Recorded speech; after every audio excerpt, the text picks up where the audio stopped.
My name is Aradhya Mahendra Shinde. We are living in Maharashtra, Parbhani.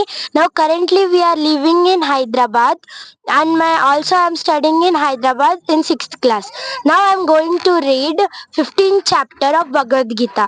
Om Shri Krishna Para Brahmane Namaha. Srimad Bhagavad Gita Purushottama Prapti Yogaha Panchadashodhyayaha. Shri Bhagavanuvacha ऊर्ध्वमूलमदस्याकम् अश्वत्थं प्राहुरव्ययम् छन्दांसि यस्य पर्णानि व्यस्तं वेद स वेदविद् अधशोकं प्रसुतात्यस्य शाखा गुणप्रबुद्धा विषयप्रवाला आदस्य मूलाननुसन्ततानि कर्मानुबन्धीनि मनुष्यलोके न रूपमस्ति न तदोपलभ्यते नान्तो न चादिन्न च सम्प्रतिष्ठा अश्वत्थमेनं सुविरूढमूलम् असङ्गशस्त्रेण दृढेन चित्वा तदं पदं तत्परिमाणितव्यं वस्मिन् गता न निवतन्ति भूय त्वमेव चाद्यं पुरुषं प्रपद्ये यथा प्रवृद्धि प्रसुतात् पुराणि निर्माणमोहाजितसंयदोष आद्यापनित्या विनिरुद्ध काम द्वन्द्वै विमुक्ता सुखदुःखसञ्जय गच्छन्न मूला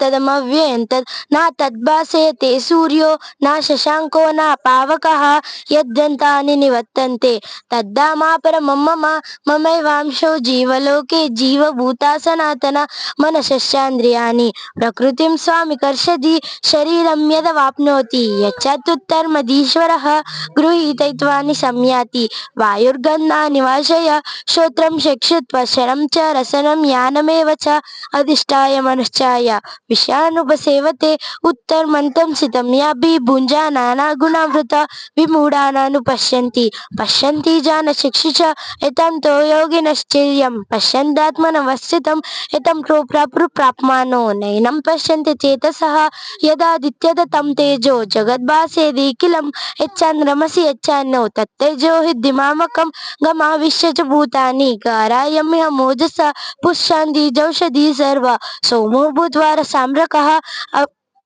गमाविश्य च भूतानि गारायम्यः मोजसा पुष्यान्ति जौषधि सर्व सोमो भूत्वा रसाम्रकः अहं वैश्वर्यो भूत्वा प्राणिनां देहमाश्रिता प्राणापाय समायुक्ता पचम्यम्यं चतुर्विधं सर्वस्य चाहं हृदि सन्धि विष्णु मता सविद्यानामपोहनं च वेदैश्च सर्वैरहमेव वेद्यो वेदांश वृद्धीन विधेयः चाहं द्वामिमो पुरुषो लोके क्षरक्षाक्षर एव च क्षरक् सर्वाणि भूतानि कूटस्थोच्चर उच्यते उत्तमा पुरुषस्यैन्या परमात्मे घृता घृता यो लोकद्यमाविश्य बिभत्साञ्चर ईश्वर यस्माञ्चरमतीतोऽहम् अक्षरालपिचोत्तमम् अधोऽस्मि लोके बेबे च प्रतीता पुरुषोत्तमं यो मामेव सम्मूढो जानाति पुरुषोत्तमं स सर्वविज्ञप्रतिमां सर्वभावेन भारत इति गुह्यकमं शास्त्रम् इदमुक्तं मया नघ एतत् बुद्धबुद्धिमान् सकृतकृत्यस्य भारत ओं तत्ते श्रीमद्भगवद्गीतासु उपनिषत्सु ब्रह्मविद्याया योगशास्त्रेण श्रीकृष्णार्जुन संभावे पुरुषोत्तम प्राप्ति योगः पंचदशोऽध्यायः। हरे कृष्णा। हरे कृष्णा।